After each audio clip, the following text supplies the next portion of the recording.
What was that again? I don't want to repeat it. I don't understand why. Should we restart the conversation? What I had said was, you're pretty weird. Has anybody ever told you that? And then I said, yeah, every day of my damn life, I look at myself in the mirror and say, you're weird. Huh. Is that how that went? I think so. Okay. Yeah, I think that about covers it. Okay, cool. God damn it. What? I fucking closed the closet and there it is, wide open again. Oh, that tripped me out because I was looking, because your dress is usually hanging on the closet. So I was like, it's closed. What are you fucking talking about? Yeah, well, we'll just have I don't know them that we care. look right? for ghosts in the background. I don't know. It's your house. Oh, you know what? Yeah, that's a really good idea. Okay, so we're not going to close the closet door. And what that means is that you guys need to be on the lookout for anything that looks sus. Yes, please. Okay. And then tell Cool. me, not Caitlin.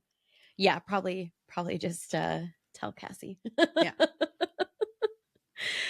Oh my goodness. Okay. Hi, Cassie. Hi, Caitlin. Hi, creepy people. Hello. Hello. If you're new to our creepy corner of the world, this is P&W Haunts and Homicides, where we chat about true crime, paranormal, and all things creepy in the Pacific Northwest. And then we do a tarot reading at the end of every episode for a little deeper insight into whatever we talked about for the day, whether it was true crime or spooky. Yes. So if you want to stick around and hear that, you are more than welcome to join us. In fact, we insist. We kind of do. But like in a really nice way, not like in a, culty way. Never. No. All right. Well, we'll just see how this goes because this is, I think this is what I've heard now several shows the hosts refer to as After Dark. Oh, yeah. That's us tonight recording this. So good thing I didn't pick something super duper dark. I think. Good. That's good. It's not dark after dark. Yeah, exactly. I don't know. I just feel like that would be insult to injury. Like, yeah. It's been a long day, you guys. Okay. It has been. I've been editing that video that you all have better have watched and enjoyed because it was hard but fun. For your viewing pleasure. Yeah. Okay. That was the Lone Fir Cemetery episode. Yeah, that's a fun one. And I added all of the pictures and stuff into the video. Oh, she getting fancy. I know. I mean, real fancy. Don't expect it every time. But yeah, we'll just see. Yeah, we'll see. All right. Well. Oh, I have a correction. Can I make a correction? Yeah, of course. So I realized while I was editing, I said the Multnomah County building was built, and it's a Multnomah County building called the Morrison building. And for some reason, I think maybe I just deleted that part on accident. You were like, listen, you don't need to know which building. Just know that Multnomah County is the boss of it. Yeah. So it's called the Morrison building, just so everyone knows. Okay.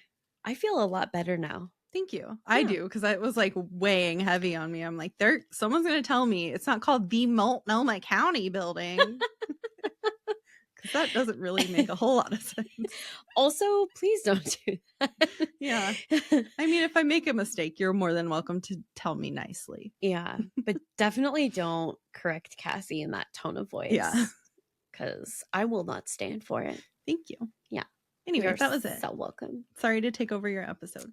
Oh, yeah. I just honestly don't know how I could ever forgive you. You'll have to try because you're stuck with me. She's like, too fucking bad. All right. So this episode, I'm kind of just going to jump into it. Okay. I feel like people say that and then it doesn't really seem like they're jumping into it, but you're not jumping. Yeah.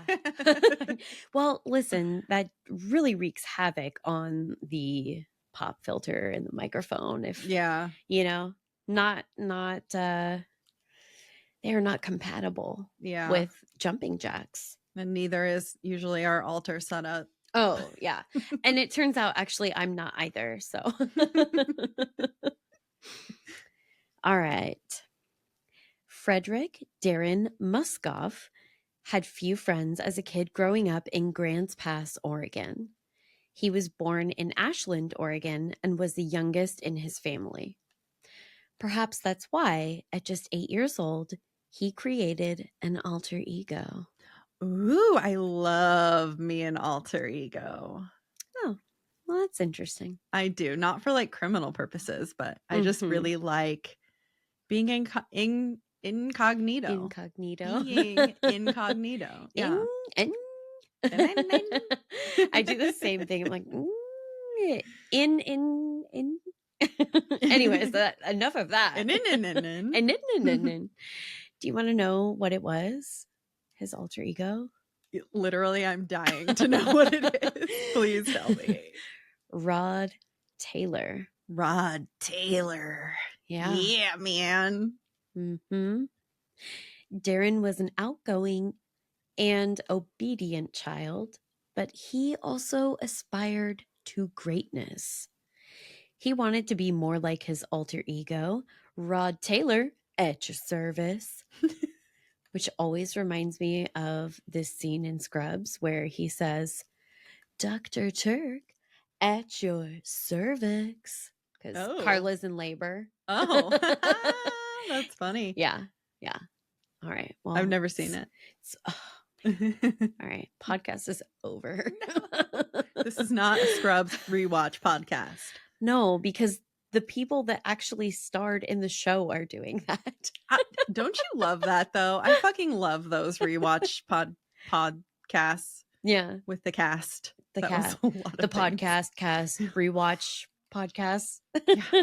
I just learned there was an OC one and I'm about to get down on that. Oh boy. Yeah. I know. It's too rich for my blood.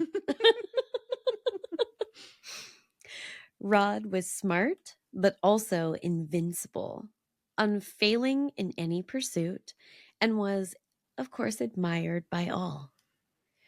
Which is really easy to do when you don't exist. I was going to say, I feel like if you're trying to be like someone who is invincible, it might not work out. Yeah. I mean, yeah. Not a human trait. No, that's exactly right. Wow. Couldn't have said it better myself. Literally could not. You're welcome. You guys just watched me.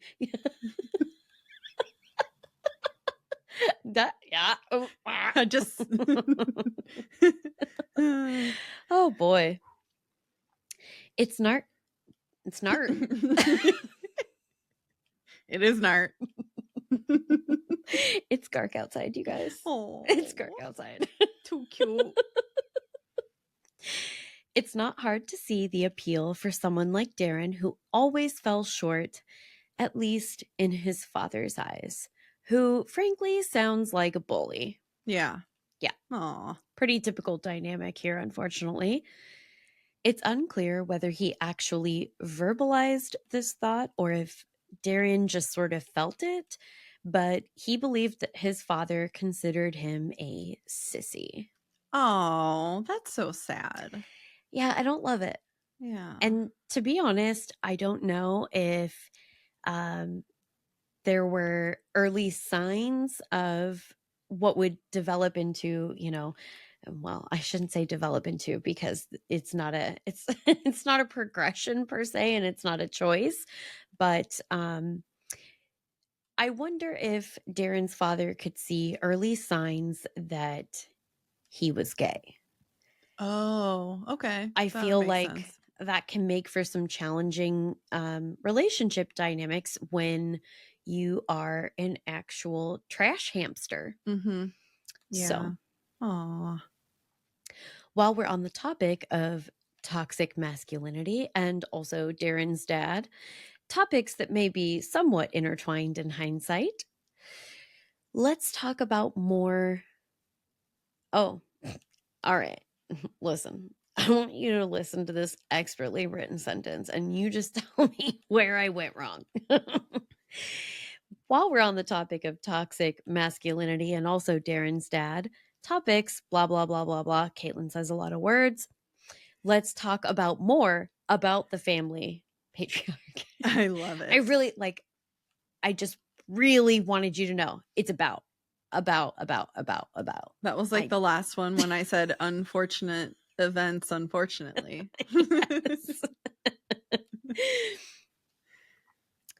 So let's talk more about the family patriarch, shall we?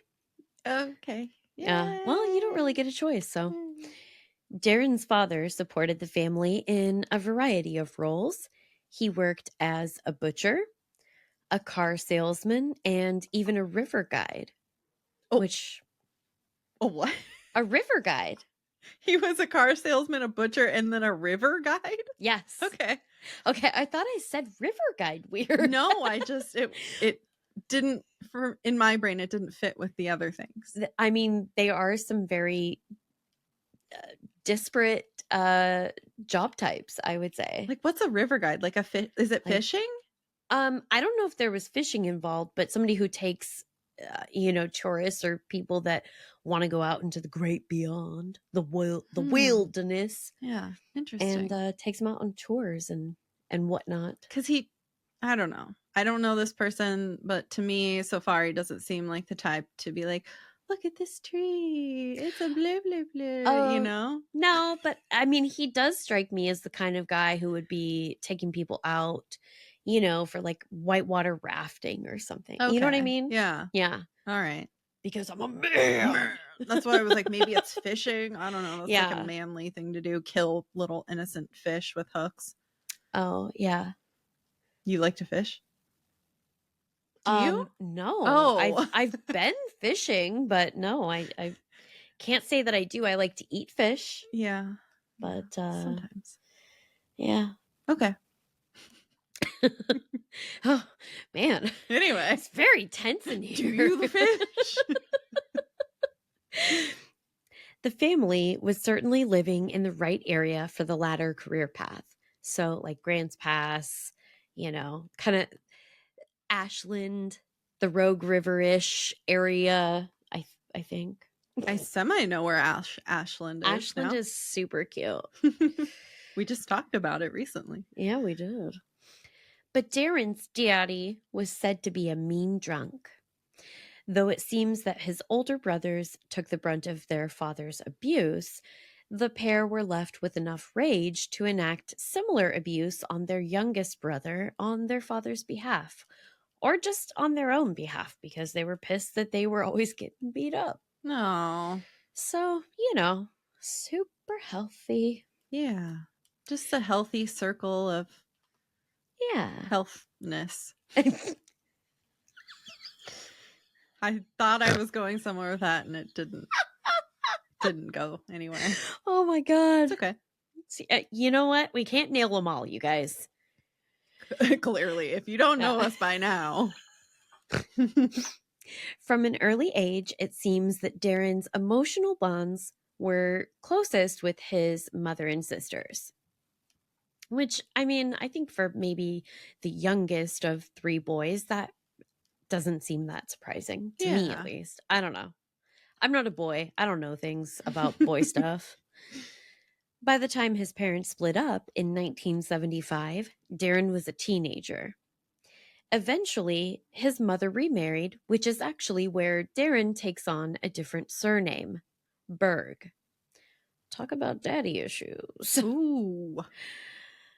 All joking aside, if you were given your father's last name at birth and you decide to change it of your own accord when you're still a kid, I'm going to assume that daddy done did you wrong. Yeah, probably. Yeah. Fair assessment? It's not totally clear to me that this was 100%. Puissant. I'm not sure. When I get the rest of the props and my various costumes, as my new career takes off as a fucking cartoon character. Oh boy. Okay. It's not totally clear to me that this was 100% Darren's choice or his doing, but I do think it says a lot. And let's face it, he didn't ever change his name back either. Okay. Which I just found that really interesting. In any case, Darren would eventually leave Grants Pass and enroll at the University of Oregon in Eugene. Oh, okay. Ducks. Yeah. Quack, quack. Quack, quack. This is where I have to say that while I really love how we have like a shop local mentality to our show, I also really hate that everything is ruined forever. What's being ruined now? Well, I mean, he's like a U of O alum, and I'm like, damn it. But, Oh, I don't know. Is that ruining that? I guess not. Oh. Let me be dramatic, okay? It is a full moon. I was like, if I'm going to pick a duck or a beaver, it's going to be a beaver for sure. Like, and what are we ruining here? Come to me when you ruin beavers, okay? Oh. But don't. But you're just like referring to the animal, not about the institution behind. Well, like, I don't care because Yeah. I didn't go to either school and whatever. But like, if I'm going to pick one, I would pick the beavers because beavers are cool. And also they're black and orange, which are Halloween colors. So you know what? Yeah, that makes sense. Okay. This is how I pick things if I don't care about it. Yeah. Welcome to a look behind the curtain into Cassie's psyche. What's my favorite football team? I assume the Beavers. The Ravens. Oh, okay. Yeah, that makes sense. I don't watch football. Yeah. Yeah, no, I don't think anybody was thinking that that we do. Unless it's Usher at the halftime of the Super Bowl. I mean, then I will watch me some football, okay? I actually haven't watched the Super Bowl in, I don't know, several years probably, but anyway, all sportsing aside, I've actually been recently binging a true crime, very heavy. Oh my God, I can't. I just can't. Very heavy. I have to just go home now. Very fuck, heavy. I'm already here. So here we go. I hope I remember to say heavy every time. Heavy. now. Heavy. I've recently been binging a true crime, heavy on the comedy podcast called Let's Go to Court. And in terms of juvenile dick and or butt related jokes, they give us a decent run for our money. Oh, like, I feel like we would be friends in real life. Okay. Do you remember I texted our chat the other night and was asking, what is that movie where the guy is talking about, I feel like he would want to be friends with me? And he was referring to Vince Vaughn. And that is how I feel about them. Man, like why do we keep bringing up Vince Vaughn in the show? Mean, like, come on. Interesting. On. But they actually covered this case as well, and it was pretty fucking hilarious. And I'm not going to steal their jokes about how Darren is a weird bus fucker. What? Uh-huh. A bus fucker? Uh-huh. As in so obsessed with buses that he wants to fuck one American Pie style. Oh, is he going to be on My Strange Addiction? Do you remember the guy who like fucked his car? It's not like that, allegedly. We talked about tree fucking last time too. What is it with you? It lately? Is all over the place. Man. But anyways, I would never do that to the self-proclaimed Grace Kelly of podcasting. Would never steal her hilarious dick and or butt jokes. So okay. However, I did want to take this opportunity to humbly issue a call to action for our listeners. Please make Kristen and Brandy aware of our existence. Make our dreams come true. Okay. Bus fucking accusations aside, there is absolutely zero concrete evidence that Darren ever engaged in sexual intercourse with a bus or any other type of motor vehicle. I'm saying that for legal reasons because I feel he could prove to be a litigious man. You know, I think I'm just going to go with the fact that he didn't. I'm Yeah. more comfortable with that. Yeah. There's something that is comforting about that. Yeah. However, at 20 years old, he did in fact own a charter bus company, the Darren Berg Tour Corporation. Oh, he didn't name it after his alter ego? No. Darn. I know. Feels like could be a missed opportunity. Right? Yeah. But maybe it was like the ultimate fuck you to his dad. Yeah, maybe. I'm just saying. That's true, because he had a new last name, and yeah. Yep. His grandfather was reportedly a Greyhound bus driver, so maybe it was just a genetic compulsion. Oh, it's a bus family. Uh-huh. It's a bus fucking family. No! Also, I'd like to point out that I say reportedly, like Darren telling that story over and over about his grandpa being a bus driver is actual reporting. Oh, so we don't know if that's true. I mean, I have no reason to believe it's not true. I'm assuming it's true, but I wasn't looking to fact check that particular aspect of the story. It's kind of a weird lie. It would be a weird lie, but it wouldn't be his only weird lie. Unless you're going like, I know what I'm doing because my grandpa did this, so it runs in my blood. He didn't drive the buses. What did he just he just delegated? owned the company. Yeah. Oh, he's a world-class delegator. Oh, okay. Anyways, a Manson? A what? A Manson. Oh, he's a world-class delegator if I've ever seen one. That's true. Anyways, aside from running a company completely removed from any type of vehicular sex work,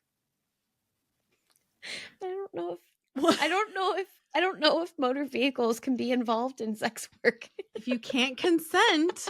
That's what I'm saying. Unless you're one of those talking cars from the shows. Oh, yeah. Or whatever. Like Christine.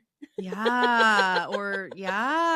I bet Christine would have consented. She was kind of obsessed with him. She was a naughty girl. Yeah. From what I recall. Mm-hmm. Darren was a good-looking white man of mediocre talent and possibly slightly above average intelligence. So, other than fucking buses, that was kind of his thing. I just feel like it's giving Bundy vibes. Ew. Thankfully, minus the murder. Oh, good. Thank gosh. That we know of.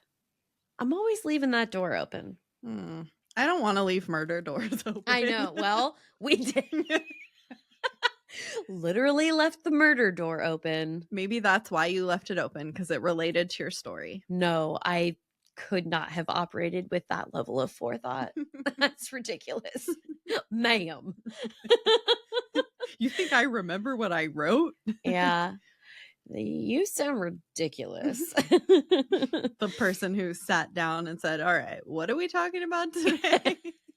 I did say that. I just thought it was funny. It was funny. I thought it might make you pee a little. It made me tease you later. Anyway, for a young man of college age, there was only one thing to do. Cassie. One thing? One thing? Fuck a bus? I don't know. What? That's right. Join a frat. Oh, good old Greek societies or whatever. That's right. She's like, I could not care less. Alpha, beta, pi. Hey, listen, I will let you know what house. But just joining would be such a sheeple move. Not Darren. He had big dreams for his time as a Pi Kappa Alpha. Ooh. I was kind of almost right. It's so close. Basically what you said. Almost exactly.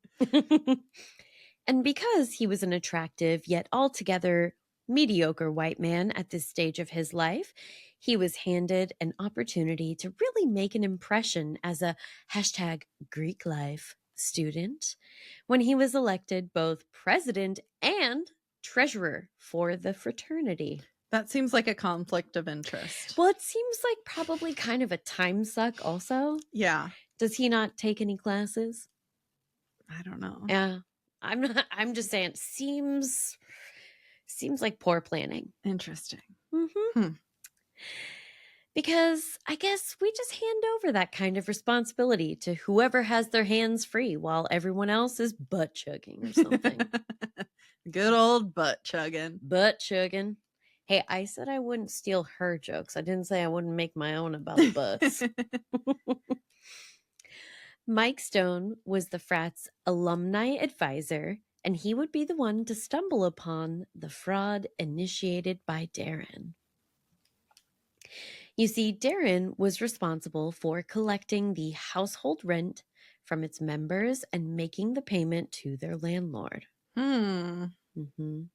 Weirdly, after being elected by his brothers, the fraternity would encounter some financial issues. Weird. When you make the president also the treasurer. I know. Weird. Fucking weird. In September, the frat's bank statement did not show a deposit. So it's really hard to make the payment for your rent when you don't deposit the funds that you collected to A little bit. pay the... Yeah. You get it. I don't know where it went. What am I, the treasurer? Yeah. Yes, Darren. Yes. Yes, you are. Fuck. It turns out he was really good at the collecting part. And then not so great when it came to releasing the funds to the appropriate party. What could possibly go wrong when you put perpetually drunk assholes in charge of tens of thousands of dollars? Yeah, what could go wrong? I'm just not sure where things went wrong. Yeah. Well, it would come to light later that Darren had taken all the money from the frat that should have been going towards their rent. The question is, what would an entrepreneur that young, dumb, and presumably full of cum do with all that money? I was not expecting you to say that. I know, because I was like, I see it, and I was like, don't even look at it. You know the word, just say it. Don't give it away. You wouldn't even say that for my episode when I made you read the Urban Dictionary definition. What? Of, I can't remember, like the scuba diver. I don't know. I can't remember what it was. It wasn't that. But you were like, come to completion. You wouldn't even say come. Now you're just pulling cum out of your butt. Obviously, I said come to completion. Come on. You should have said full of completion. Full of completion. Oh boy. Oh boy. That's a new one. Listen, he poured it into his bus company. The money, not the cum. Allegedly. Oh. Wow. Just coming full circle. You see what I did there? I do see what you did there. Unfortunately, I'm getting a very vivid mental image right now. So now he's got money to burn and potentially buses to fuck. Again, allegedly. Jesus. How many more times? Couldn't tell you. Probably a few. You guys, he's really obsessed with the buses, okay? And it's such a weird and specific part of this case that like 100 different like TV shows, news programs, podcasts could cover it, and they would all be thinking to themselves, when does he start fucking the buses? Oh, God. I don't want to know. Honestly, I'm just so glad I'm not a newscaster, because it would really suck to have to talk about this case. And like straight-faced and no jokes. No jokes. No jokes about his bus fucking. Ugh. You would just have to, and then you'd get fired and you'd end up on YouTube as a blooper. Yeah. Any hoozle. Following this kerfuffle with the frat finances, Darren moved to Portland and started an ad agency with a former frat brother. They called it Berg, Chavre, and Associates. Did they know it was him that stole the money? Oh, yeah. It's like, it's kind of obvious. So, like, who is this other frat brother that's going with him? Yeah, I don't trusts know. him? Maybe that guy graduated the year before and had Huh. no idea. Interesting. That was my question as well. What are you doing, bro? You just saw he was like really good at money. Yeah, you're like, he's really good at money. People like elected him for money stuff. Yeah. Yeah. Let's be his partner. Yeah. Way to go, Chad. Chad. Oh, God. Chad Chavre. Oh, that's so douchey. I have no idea what his name was. But... Oh, I was like, is that his name? Yeah, that would be hilarious though, right? Which, in another context, almost conjures up images of an up-and-coming law firm. Doesn't Berg, Chavre, and Associates, it sounds like a law firm. It kind of does, yeah. It wasn't. Clearly. I'd be a little worried if it was. Yeah, well, here's the thing, is he did tell people that he went to law school. So, it's not even that far-fetched. It wasn't him. It was Rod who went to law school. Listen, Rod doesn't like to waste his time with books and classrooms, lectures. No, he's out there doing. I assume. The big do. He's doing the big do. I don't know what that means. Doing the big do? Oh, like. Do the do. I don't know. Do the do. Yeah. No, I remember those ads. God damn. Well, things seem to be on the up and up for a minute anyway. Then in 1987, Darren is indicted on bank fraud charges for check kiting. Check kiting? Yeah. What is that? Oh, don't you worry. Okay. Basically, he wrote a check from one account, deposited to another, and withdrew the funds before anyone realized that the first account had insufficient funds.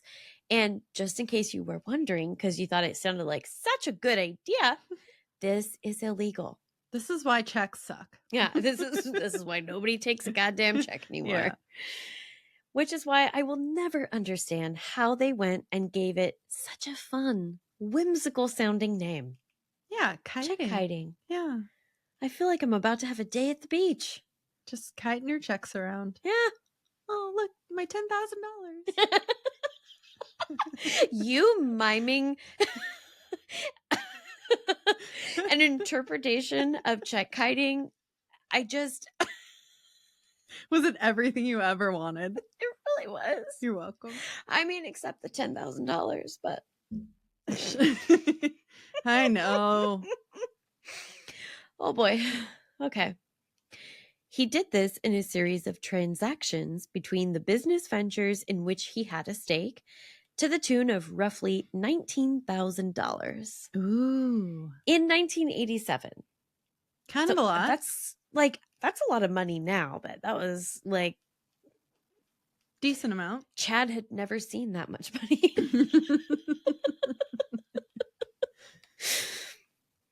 Though 8 charges had been filed against him, he pled guilty to just a singular charge.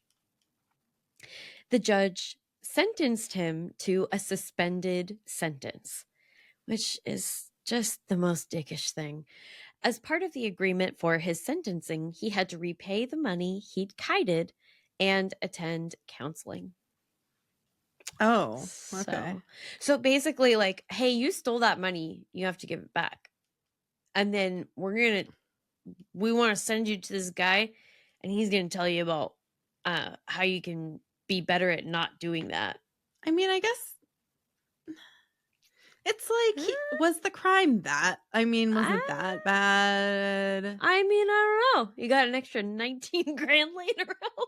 I mean, if you can't pay it back, I assume there are repercussions. Repercussions or repercussions? I mean, dealer's choice. I'll say it with a country accent. Southern accent. Repercussions.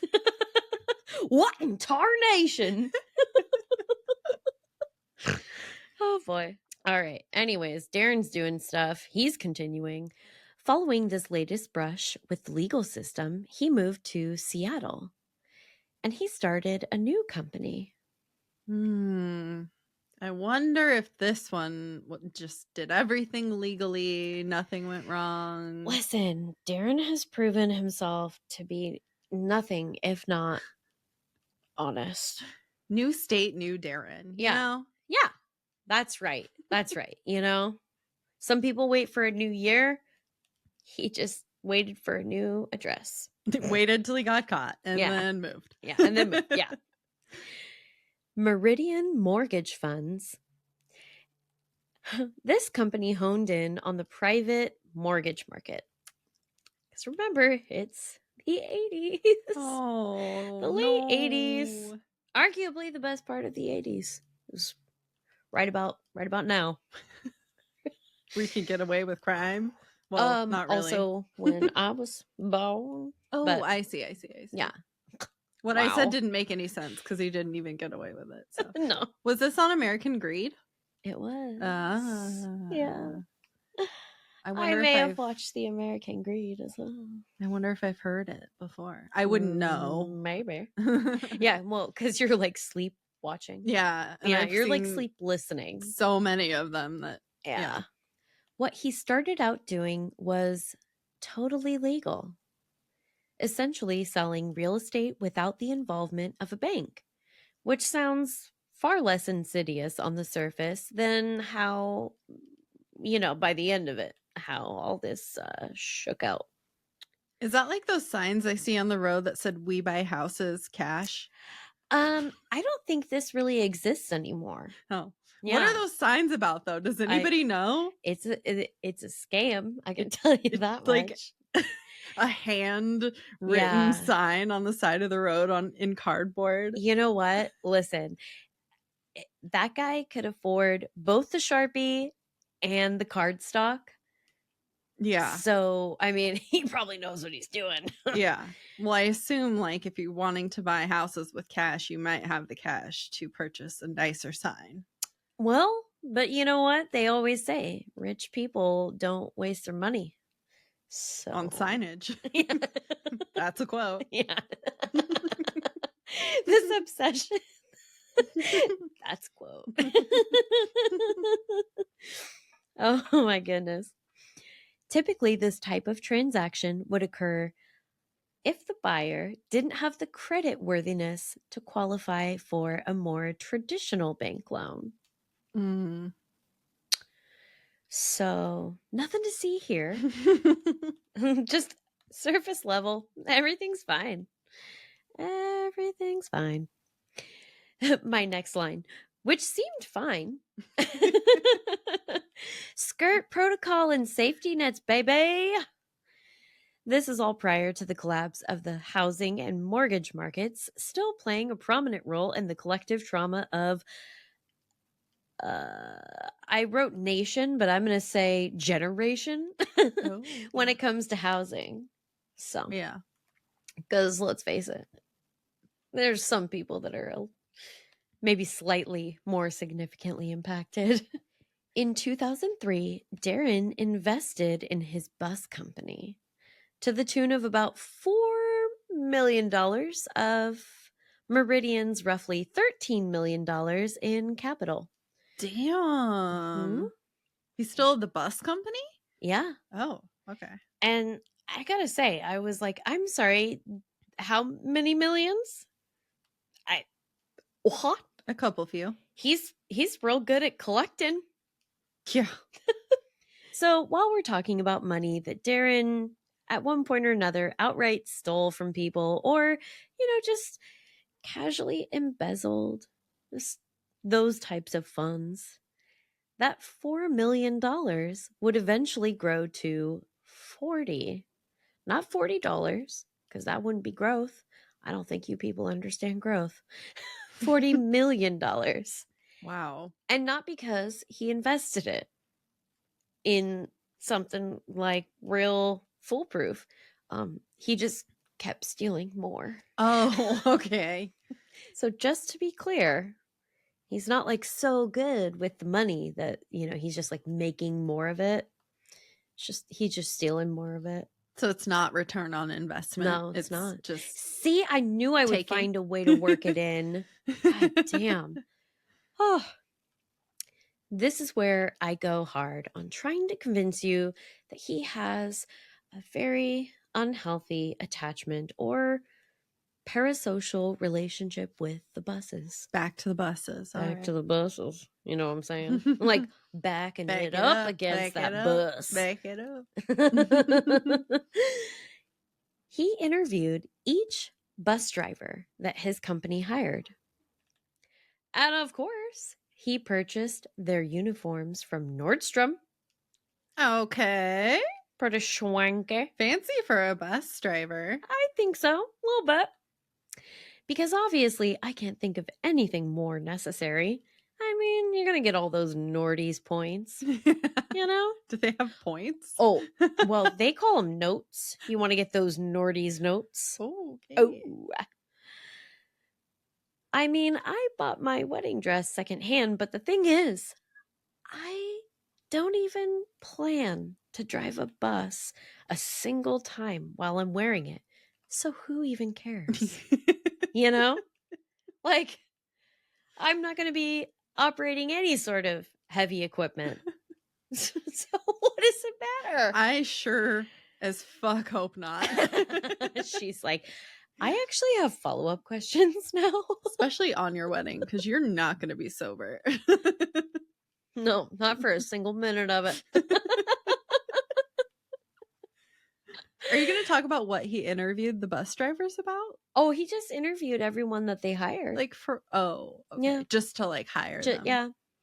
Do you think he tried to like slip in like, hey, how much do you like buses? Like, are you really into buses? Yeah. Or just like, yeah, I'm a bus driver. Try to like feel them out and see. Maybe he wouldn't hire them because it would be like competition. Oh, yeah. No, you don't want some other guy fucking your bus.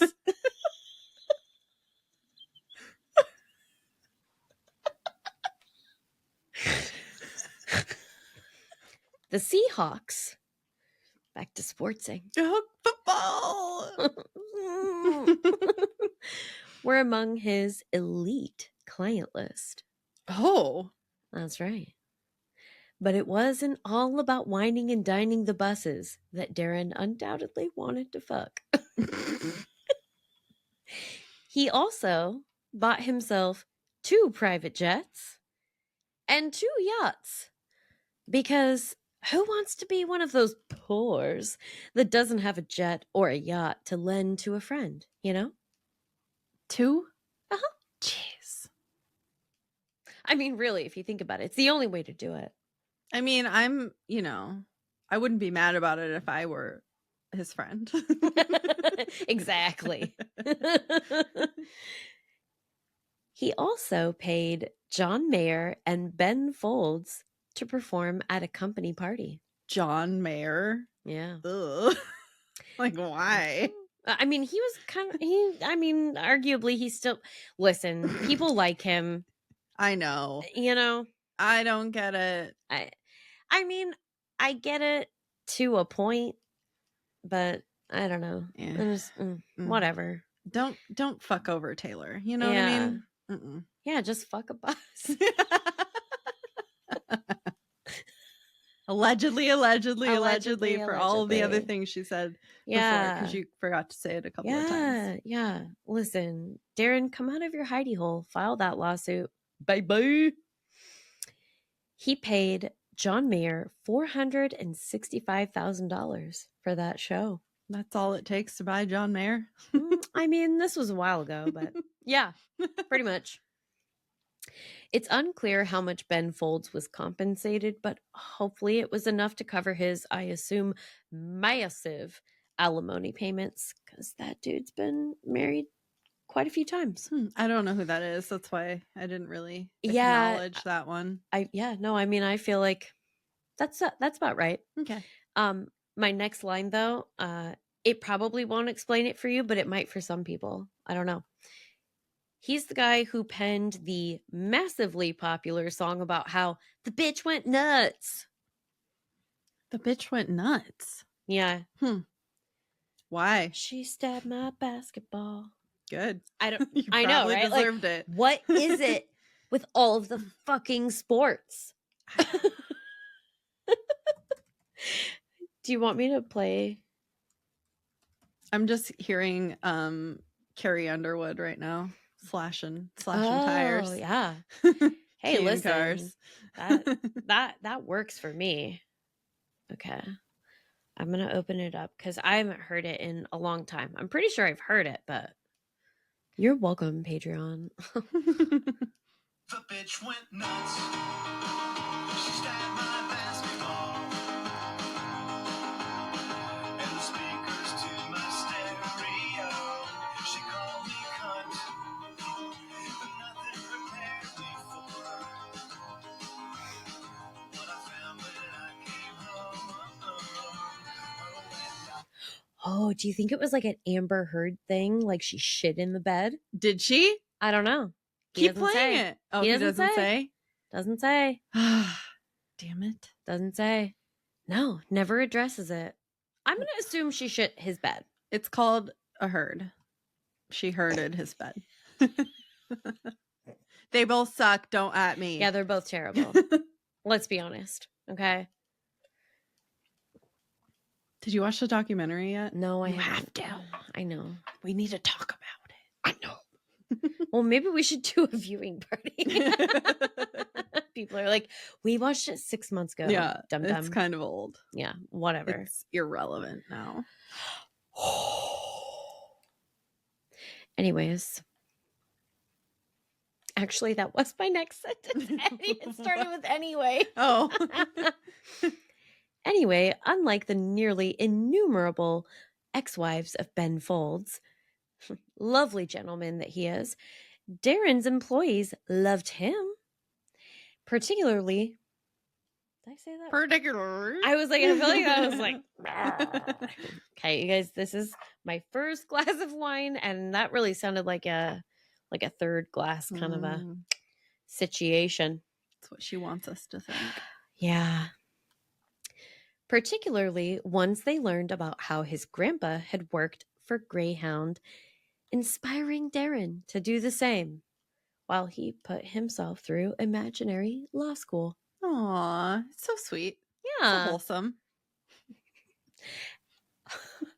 Why would you go to law school and then be a bus owner? He didn't go to I law know, but school. like, that's what's weird about it. Like, it's such Okay. a weird lie, and Yeah, people are like yeah. believing it. But like, they're like, that totally tracks. Yeah, that makes complete sense, Darren. yeah. Yeah. Yeah. I mean, I guess Nick don't Miller know. went to law school and he was just a bartender and then a writer. So that is. anything is possible. That's Because correct. that's a not fictional character at all. Right. And that's a quote. Hold on, let me fix my butt. Okay. I think I'm okay. Okay. I cut myself off before I said a story that was roughly half true at best. Because, you know, the whole law school part of it was fake. So, yeah. bummer. What? Like it's hard? During this same period, he also had multiple residential properties. And here's the thing. It opens up a conversation about capitalism that I'm not prepared to have today. But what I will do is tell you about some other things that this absolute douche canoe did. Because, you know, eat the rich and suffering of the poor, thatched with lies, and he posted a picture of himself to social media. Oh, wow. Do you want Do you me to get- read what it says? Would you be a deer? It says, I'm hot and rich. What's he standing in front of, Cassie? Seattle's best coffee. And he's doing... Yeah, that one's for sure going into our Oh, our man, I am hot and rich. Wait. but behind him it also says premium chicken. So By March of 2007, he bought his mansion on Mercer Island. The lakefront property cost him roughly $5.5 million, boasting a beautiful view of the Bellevue skyline. ah, lovely. I think he would have had to pay me $5.5 million to live there with him, though. Because he Yeah. sounds really awful. People are like, oh, okay, sure. We believe you. Is this the house? Yeah. Whoa, damn. I mean, the price has gone up considerably. Ooh, 11 million. I almost said 1,000. Not right. 11,000. It's bugging me. The pictures are so small, though. I know. It's the worst. It's really infuriating. There's a movie theater. Oh, there's a lot of things. Oh, that bathroom, though. Yeah. Wow. I know. Is that a hot tub pool combo, like an I'm infinity? not really sure. Probably. Oh, Yeah. jet skis? Yep. That's cool. Would you do me a favor? And Oh, do you need more? I need more. Please, sir. I like how you're like, can you, do me a favor? Anyways. Trader Joe's Prosecco. Prosecco. So, other than just our own amusement, there was a reason that I showed you that. He was said to have spent as much on renovations of the property as he did to purchase it. Sorry, I didn't think that would be that loud. Sorry, I'm so sorry. It's fine. The other one was quiet, and then this one Well, was it's not. because it's the tail end of the bottle and your glass is almost empty. I didn't know. It's fine. It'll be okay. Cheers me real quick. To our future $11 million house that we're going to own together. Yeah, that's right. Our studio is going to be lit. So to look at that property, I can easily believe that he just sunk a ton of money into it. And those that talked to some of the contractors that worked on the property for him said that sometimes they would redo projects or entire rooms multiple times. Honestly, you can barely buy a postage stamp within a 100-mile radius of Portland for less than $11 million. So, It's true. Dreams. But join our Patreon. yeah. Fund our ridiculous dreams. Listen, I'm not looking to buy a mansion, but if I could move into a 2-bedroom, that would be sick. Yeah, right. But I won't ever leave Portland in all likelihood because I do tend to prefer to live in a place where I'm viewed as a person. Yes, I am still mad about Roe v. Wade for those of you that are keeping track. And hypothetical, they're not hypothetical. That's the problem. Hypocritical right-wing conservative nut jobs inserting their insidious tentacles into our government, healthcare, and daily lives. But I digress. Caitlin's fine, you guys. It's totally fine.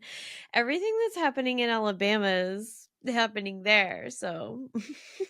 Bammer. At any rate, Darren's swanky new place was located at, and you've already seen it, so you know she's swanky. But for those of you that maybe want to give her a gander, Zillow that shit. Zillow. 1640 72nd Avenue Southeast, Mercer Island, Washington.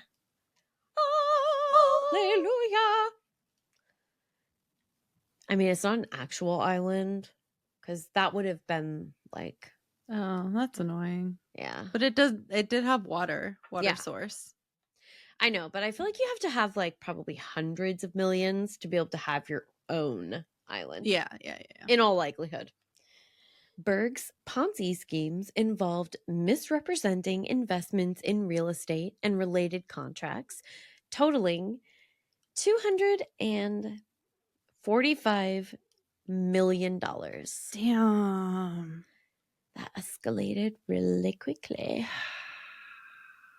Berg's Ponzi schemes involved misrepresenting investments in real estate and related contracts, totaling $245 million, while actually using investor funds for personal expenses, as well as to aid in the continuation of his fraud, because that's literally how every Ponzi scheme works. Gotta spend money to make money, am I right? No. Wait, let me rephrase that. You gotta spend someone else's money to make money, right? That is correct. That There you go. is unfortunately factually more accurate.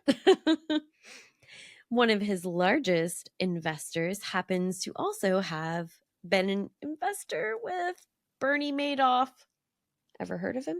It sounds familiar. Not Bernie Sanders. Different guy? Yeah, Okay. very different guy. Pretty much diametrically opposed Bernie's, actually. Just Bernie's not that common of a name. Okay, who is Bernie? Bernie Madoff, listen, we're going to have to unpack that on our own time. I think our listeners probably know who he is. Aww. He perpetrated one of the largest Ponzi scams, I think, in probably the largest. I don't know. I'm not keeping tabs on Bernie. Was he on American Greed? I don't know. Maybe. He was on the news a lot in There's recent like years. 67 seasons, so it's possible. Yeah. So he might have actually been a whole last season. Wow. It was once the much larger Ponzi scheme was revealed at the height of the housing crisis that this individual attempted to withdraw his investment, which, of course, Darren couldn't repay. Because that's how Ponzi schemes work. Where you get caught when they try to take their money back. Yeah. Other investors began to follow suit, which of course resulted in a different type of suit, as in multiple lawsuits. That's not my favorite kind of suit. I like me a zoot suit. Do you know what a zoot suit is? Isn't it like gangster things? I don't know. A zoot suit is gangster things? Isn't it? Okay, hold on. I'm gonna... Like 50s gangster things? Am I like totally wrong? You're not wrong, but the way you worded that. It's the only suit that came to mind, unfortunately. Hey, Cassie. What? See? Yeah, exactly. That's what I was thinking. I don't know. What's the definite? What is it? Is it an actual suit? Yes, it is. Okay. It's a men's suit with high-waisted, wide-legged, tight-cuffed, pegged trousers and a long coat with wide lapels and wide padded shoulders. I stand by my statement. It reminds me of Roger Rabbit. What's that movie called? Roger Rabbit? Probably. Anyway, there's something about rabbits and a guy named Roger. There's gangster people in that, and they wear high-waisted suits. I don't know. The most. Is this where you thought this was gonna go? A suit? Okay, back to Darren. Well, I guess he saw the writing on the wall. Must have read the Wall Street Journal and realized that Ponzi schemes are really hard to carry off. Like, certainly for as long as he'd been doing it, he was coming definitely to the end of his rope. He reached out to the feds to confess his crimes, and in July of 2010, he met and struck a deal with them. Good old deal. Mm-hmm. Mark Calvert was assigned as his bankruptcy trustee, and he was not only unimpressed with Darren's scheme, but he did not come up for any of his bullshit. Good. Someone finally. Bueller. Federal investigators learned that, you see, actually, though, Darren had concealed approximately $400,000 from the trustees and later lied about the source of these funds when confronted by the trustee in his personal bankruptcy, which is not a good idea.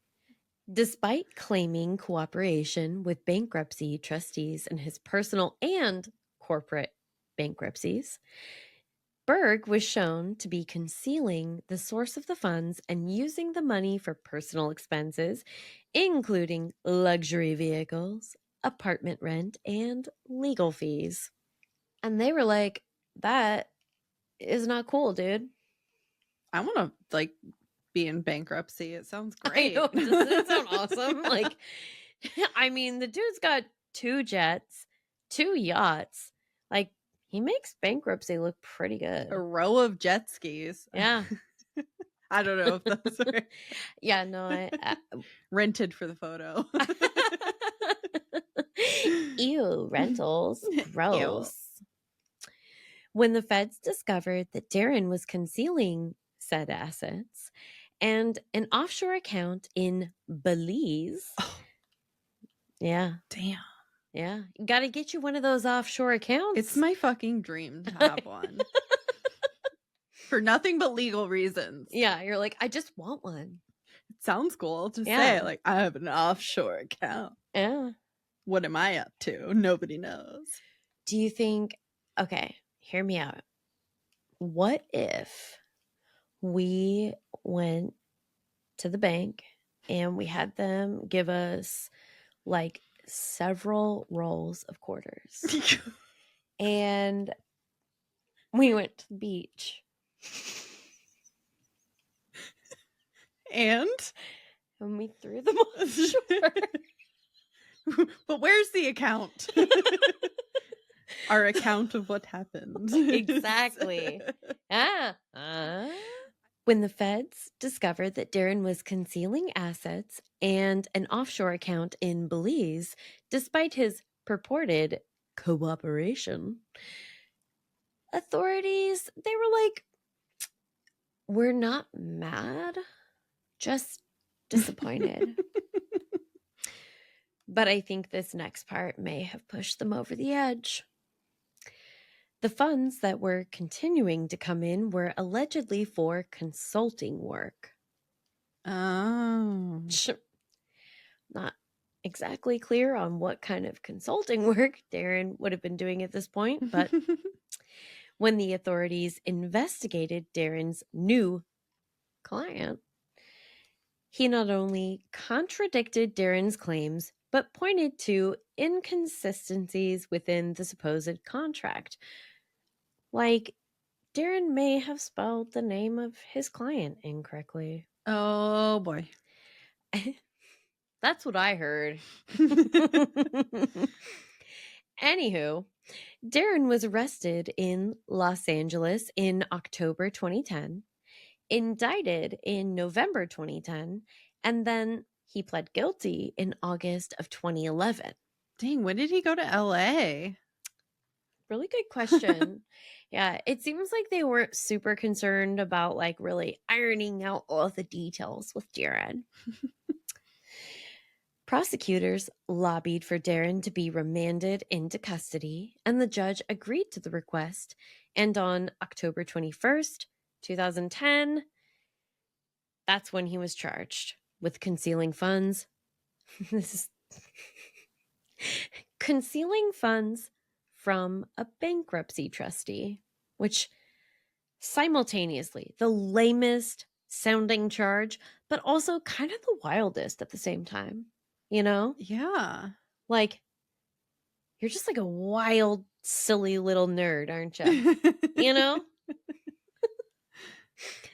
August 2011, He pleads guilty to wire fraud, money laundering, and bankruptcy fraud. Apparently, they take that shit real seriously.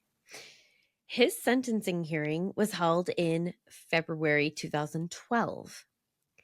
His sister spoke in his defense about childhood abuse during their formative years. She even claimed that he had developed an alter ego that she stated he'd never truly abandoned. Oh. Rod Taylor? At your cervix. I mean, cervix. Is this a Fight Club situation? I mean, doesn't it kind of feel like it? Spoiler alert. A little bit. A little bit. What's his Okay, name? spoiler Tyler alert. Durden. Tyler. This is Rod Wow. Stewart. Wait, what's his name? Rod Taylor. Rod Taylor. Stewart is a different guy. And he is real. Rod Taylor is this guy's Tyler Durden. Yeah. Yeah, you know what? I kind of get that. Case like closed. Yeah. That doesn't, it's not helpful, but we figured The prosecution rests. Oh, boy. Darren's mother said some pretty damning things about the victims in a letter to the judge. That's not nice. No, it's not great. It's got a real garbagey vibe, if I'm being honest.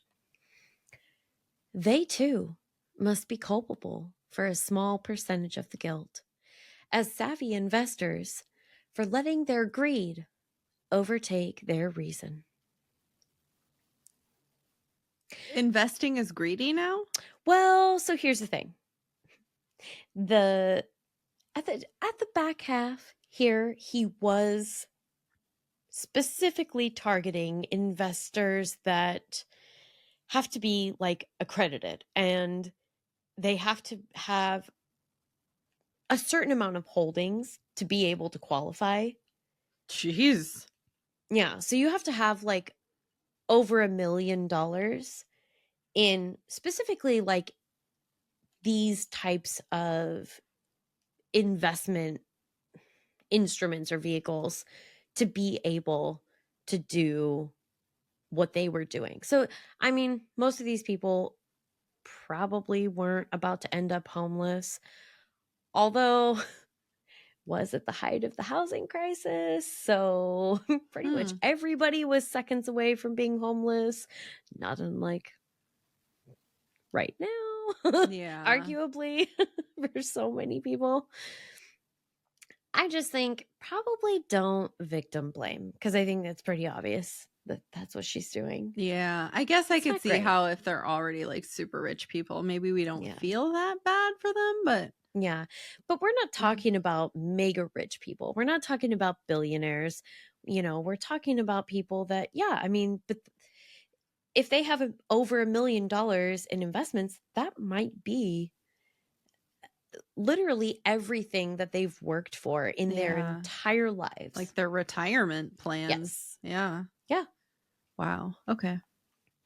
I'm not saying I don't feel bad for them. Oh, no, for sure. I can see like But- maybe where someone a little Exactly. bitter could have that logic. Oh, for sure. And I think in a situation like this, there's so much nuance, right? You know, if they were billionaires, it would still be wrong what he did. I'd probably care like a lot less. He'd be like, I'm Robin Hood. Yeah, exactly. Robin Hood. Why didn't he just do that? I know. Well, because Cassie, having 2 jets and 2 yachts and an $11 million home turns out it's real expensive. Oh, yeah, I guess. You know? At age 49, Frederick Darren Berg of Washington was sentenced to 18 years in prison for wire fraud, money laundering, and bankruptcy fraud. The amount of restitution, which was set to exceed over $100 million, was supposed to be determined at an April 2012 court hearing. I also didn't tug at that thread because, listen, it's about to go off the rails again. Oh, I was Just like, like- supposed to be? Yeah. I don't know if he actually made it to that hearing or not. The funds represented that $245 million in investor money was invested in real estate contracts and real estate. However, the funds were actually elaborate Ponzi schemes, which we know at this point. Apparently, he did not get the memo that using investor money for a luxurious lifestyle was super uncool. At sentencing, U.S. District Judge Richard A. Jones told Berg he had reckless disregard for his victims and had no moral compass. Sounds about right. Darren got a good old spanking, and he was sent off to his room without supper. Oh, I bet he was like, man, can they get a bus to spank me? I know. Well, just to feed your rage, I've also got another special quote from the assistant special agent in charge of the FBI Seattle office. To feed his unadulterated greed, Mr. Berg took advantage of hopeful investors, many of them senior citizens who depended on their carefully built savings to afford assisted living, medical care, and higher educational opportunities for future generations. There it is. Mm-hmm. That sucks. Although this sentencing doesn't change the fact that many lives are brutally impacted by Mr. Berg's actions, the FBI is pleased that at least Mr. Berg will serve significant time for his crimes. 18 years, you said? Mm-hmm. Okay. The FBI thanks all our state and federal agency partners for their contribution to a case that has significance for so many victims.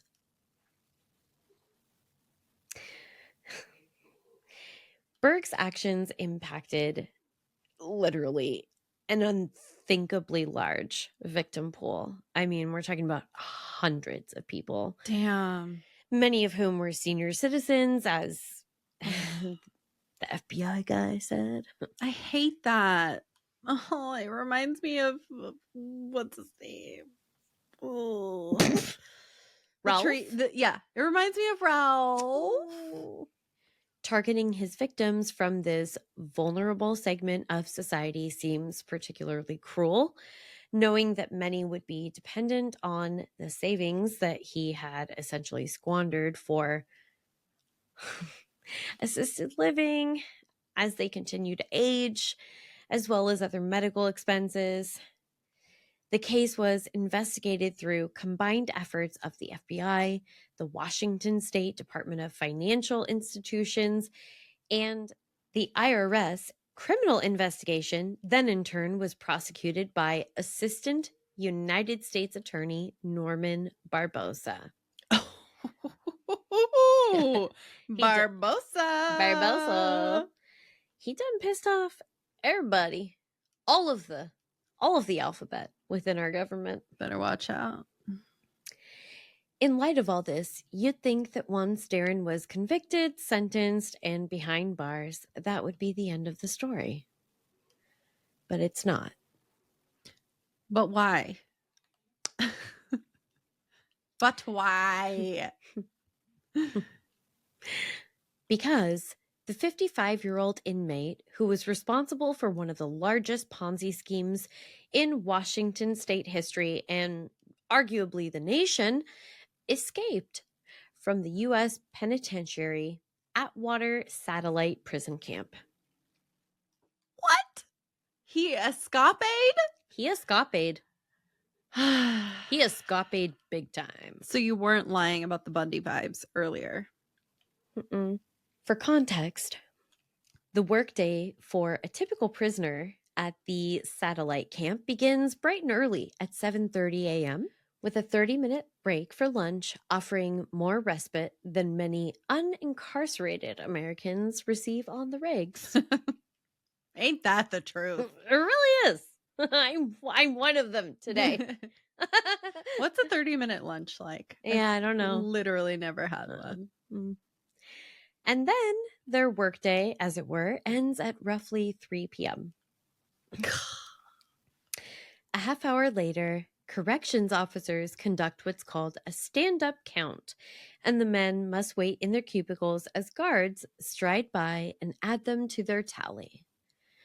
So I'm sure it will come as little surprise that at about 3:30 p.m. on December 6th of 2017, prison officials realized that one of their inmates was missing.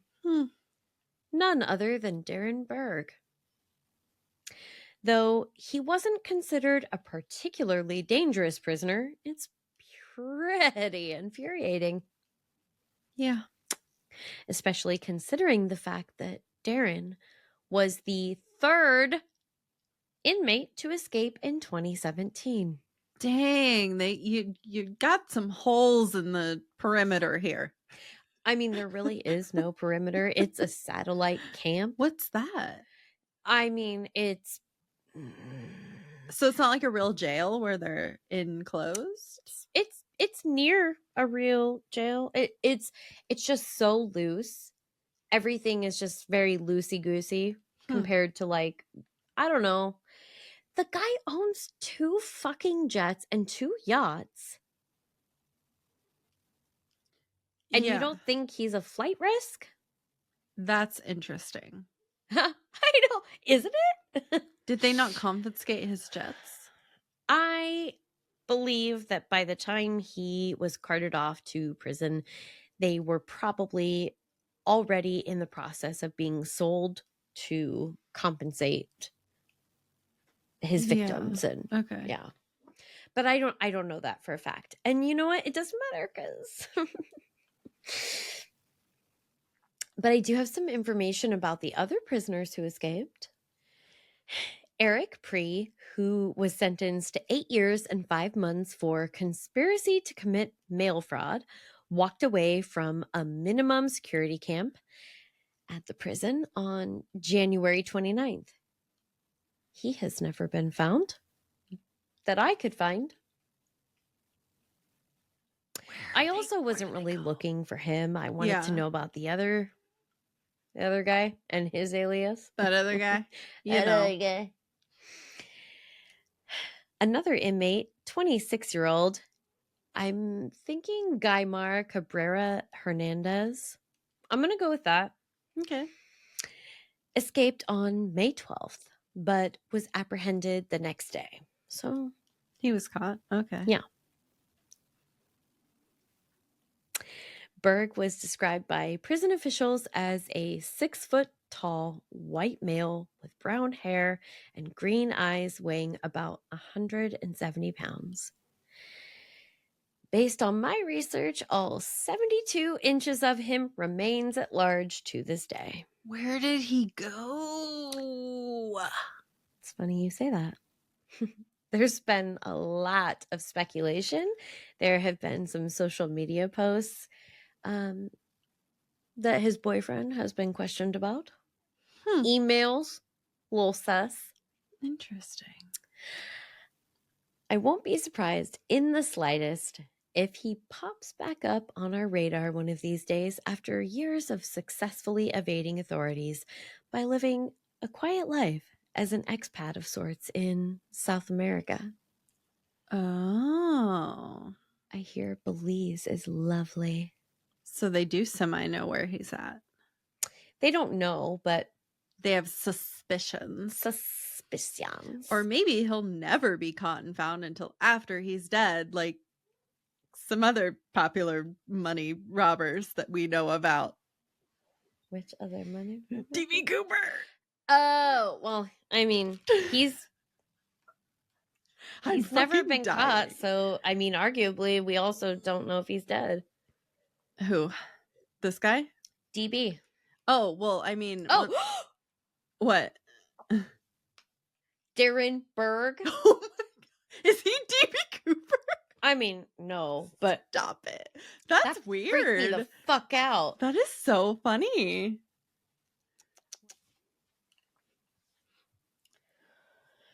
Oh, man. To make sure I look amazing for you guys.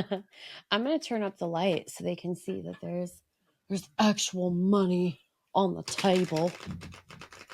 Ooh, look at that hundy. I know. Do you like my money tray? It felt like probably the right vibe for Darren. What did that quote say on his photo? Something about I'm hot and I'm rich. I'm hot and I'm rich. I'm hot and I'm rich. Okay, well now she's just manifesting. I am hot. I am rich. I am wealthy. I am healthy. Healthy and wealthy. I don't know the lyrics. Yeah, I can't remember either. I'm healthy. I'm wealthy. I'm rich. I am that bitch. Yeah. Something. I'm not going to take your shit. Yeah. All that. All of that. Oh boy. Did we get a goodie? I don't know. In this context, I don't know. King of Cups. Okay. Are we getting do you want a Vanna? Interesting. It's hard for me to do it from this angle. It's a turtle. It's a toidle. It's a toidle. He did live on the water. Excellent point. Ah, yes. Yes. I want the little booklet. Hey, Molly. If you don't stop licking your paw.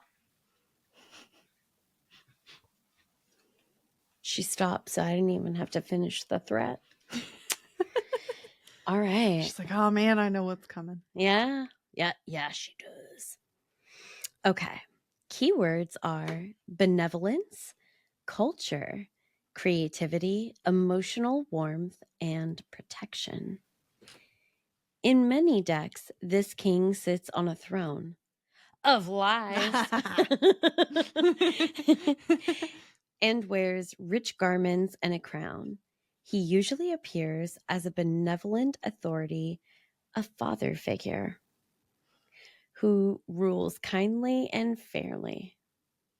I feel like that's not right. It's certainly not accurate if we're talking about Darren. Weird. Okay. Yeah. Huh. In a reading, the King of Cups may signify an actual person. When he does, it's generally a mature man who's cultured and knowledgeable in the arts. Is this Rod? You know who I think, if we had to pick a person, I think this is his bankruptcy trustee. But I'm just saying. When the King of Cups appears upright, he represents strong emotions and creative talent. Oh, here we go.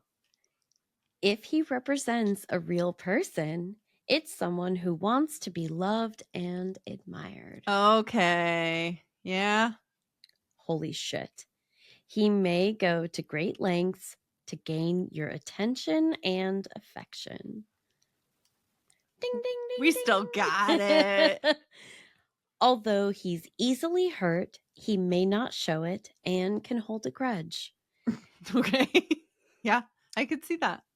All right. With his dad changing the name and the things. And yeah. Oh, damn. I didn't even think about that. I did. Oh, oh boy. He can be rather indulgent and controlling, but his friends can count on his support and protection. Because he steals money to lend them yachts. Yeah. And fly his boyfriend to Belize, allegedly. In a reading about money, the king can mean receiving money through a creative venture. It may suggest your emotions are influencing a financial matter. Sometimes it represents a financial backer. Oh, maybe hundreds of them. Yeah. My thoughts exactly. If the reading is about your job, the king can describe a creative occupation. Well,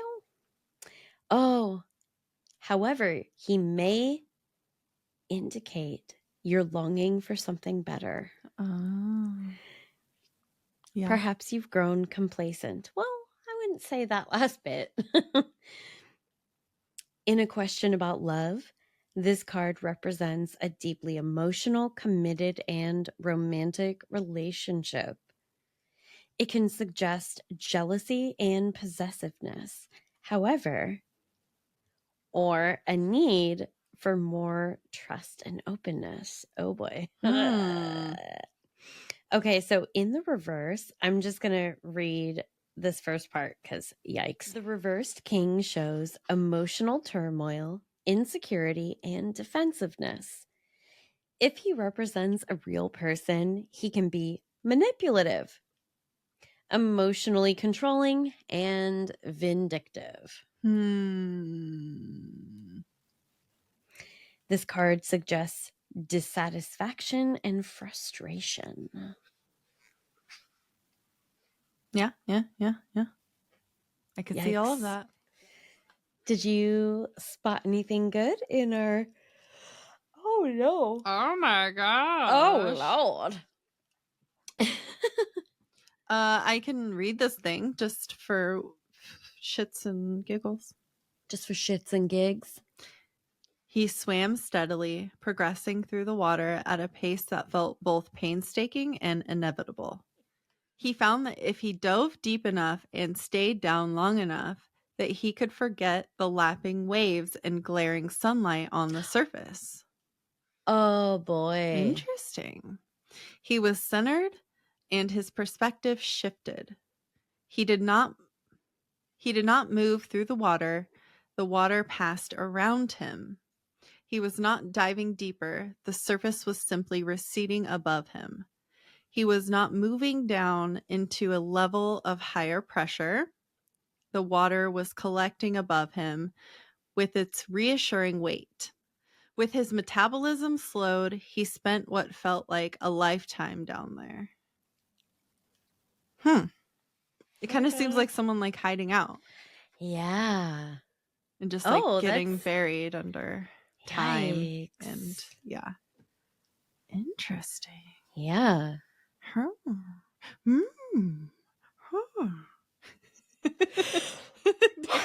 You making all of those mouth sounds. I was like, I cannot fight it anymore. After dark. Oh my gosh. Yeah. I'm gonna turn into a pumpkin.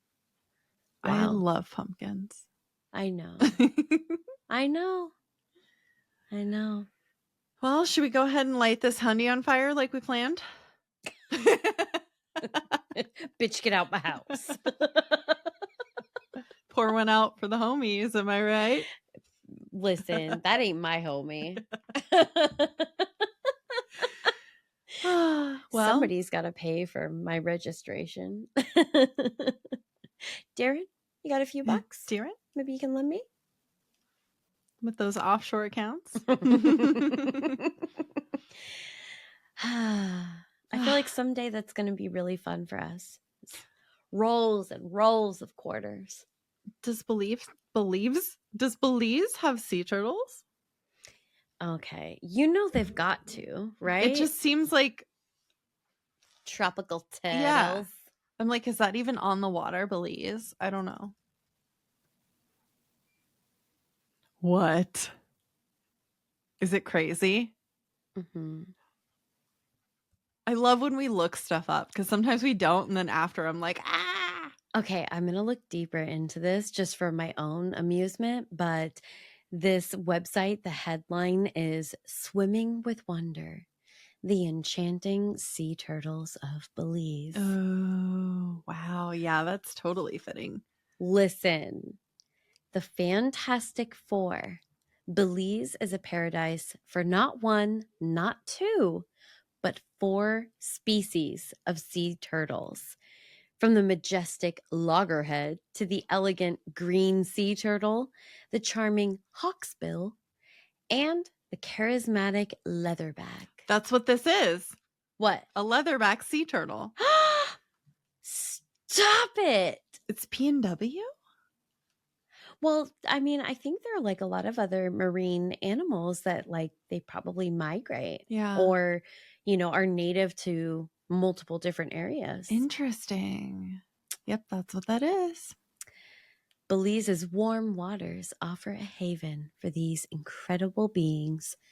And also that shit sack Darren, potentially that shat sack. Shat sack. He shat in a sack. He shat in a sack and then he sat in it in his beach shack. They were gonna say in his beach like outfit, and I was like, I pictured a Speedo immediately, like a red one, like a hot Rod red, because like Rod. Oh, Rod, yeah. I forgot his last name again. It's Taylor. fine. Rod Taylor. Rod Taylor. It's like the most common last name, and you're like, I cannot. The only thing that comes to mind is Rod Stewart. That's it. I can't think past. He's the only Rod in the world. Rod Stewart is deeply offended to be in any way associated with this man. Rod Stewart, I sincerely apologize. You guys, please tell Rod that she's very sorry. So sorry. Want to come on the podcast? Do you have any ghost stories? Is he still alive? Oh no. I don't know. Google it. Obviously I am. Okay, apparently we weren't the only ones with this question. Okay, good. Oh my god, just give it to me straight. Okay, well, as of December 18th, 2023, he was still alive. Okay. I'm not seeing anything about... Wait. Cassie. What? Is he in Belize? I'm worried that you killed him. I did not. Okay, so to be fair, it's after dark. There's a YouTube video that popped up and it said 7 minutes ago, Rod Stewart passed away suddenly last night, but it's 6 months old. Okay. I was like 6 minutes ago. 7 minutes ago. Oh my God. That would freak me out though if we were talking about him and he had passed. Yeah. I'd be like, okay. All right. Well, Wikipedia seems to think he's still alive, and that's good enough for me. How old is he? He's pretty dang old right now, right? He's like the oldest man alive. Yeah. He was born in 1945. So, I mean. Roddy Stew. Listen, nobody else gets to go by Roddy except for Piper. Roddy Piper. I didn't even think about that one. Yeah. Interesting. He is dead. Oh. Yeah. Let's pour one out. Yeah. Moment of silence. Okay. Should we do our thing? Yeah. We really went somewhere. A lot of places. Not Belize. P&W humps and homicides after dark. But we're not humping buses. Girl. At least there's that. Oh my God. Have a creepy ass day. See you next Tuesday. Unless you're a bus fucker. Unless you're busy with the tailpipe.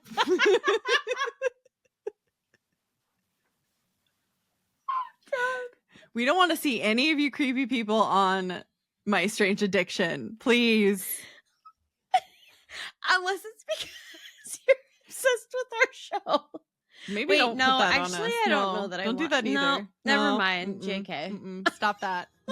Shut it down. We just want you all to be healthy, okay? Be healthy like us.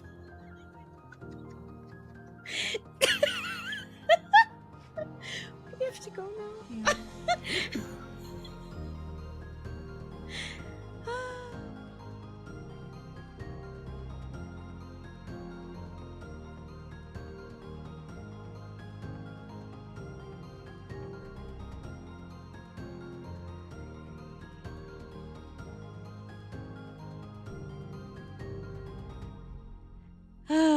Okay, so this is kind of off the rails a little bit. It's a little bit of a tangent, but I know. But I digress. I know. I was shocked. Anyway.